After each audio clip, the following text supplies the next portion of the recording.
The air was thick with tension as Veah sat in the middle of a dimly lit cafe, her fingers nervously tracing the rim of her untouched coffee cup. She had agreed to this impossible meeting where past and present collided. On her left sat Damien, her ex-boyfriend. His chiseled jaw tightened as his dark eyes flickered with unspoken emotions. To her right was Caleb, her current boyfriend, radiating a barely contained frustration, his hands clenched into fists on the table. For Veah, this confrontation was never part of the plan. Love had led her into a labyrinth of choices, and somehow, she found herself at the center of a brewing storm. Why are we even here, Veah?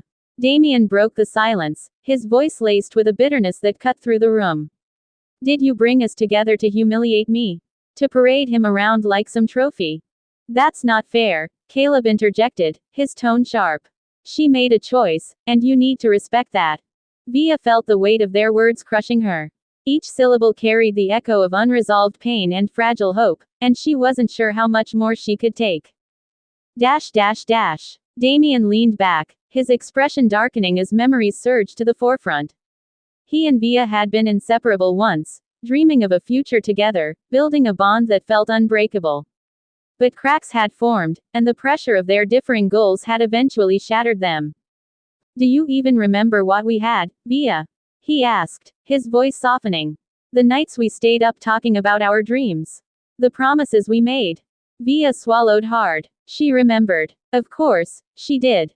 But those memories were tainted by the fights, the misunderstandings, and the eventual heartbreak that had left her feeling lost and unworthy of love. I remember everything, Damien, she replied, her voice trembling. But those memories also remind me of why we didn't work. I loved you, but love wasn't enough. Caleb watched her intently, his jaw tightening. He had heard bits and pieces of Veah's past with Damien, but seeing them together stirred something primal within him. A need to protect what they had, to prove that he was the better choice. The tension reached its breaking point when Damien stood up, his chair scraping against the floor with a screech that made everyone in the cafe turn to look. If you think he's better for you, then say it to my face, Veah, Damien demanded, his voice shaking with anger and desperation.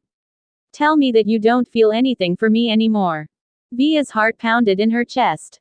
How could she put into words the complexity of her emotions? She had moved on, or at least she thought she had. But seeing Damien again brought back a flood of feelings she wasn't ready to confront. Caleb stood up as well, positioning himself between Damien and Veah. She doesn't owe you anything, Damien. You're living in the past. It's time to let go. Damien's fists clenched, and for a moment, it seemed as though the two men might come to blows. Veah jumped to her feet, her voice breaking as she cried out, "Stop it. Both of you." Her outburst silenced them, and for a moment, all three stood frozen in an emotional standoff. Over the next few hours, the trio engaged in a raw and honest conversation, peeling back layers of pain, love, and regret.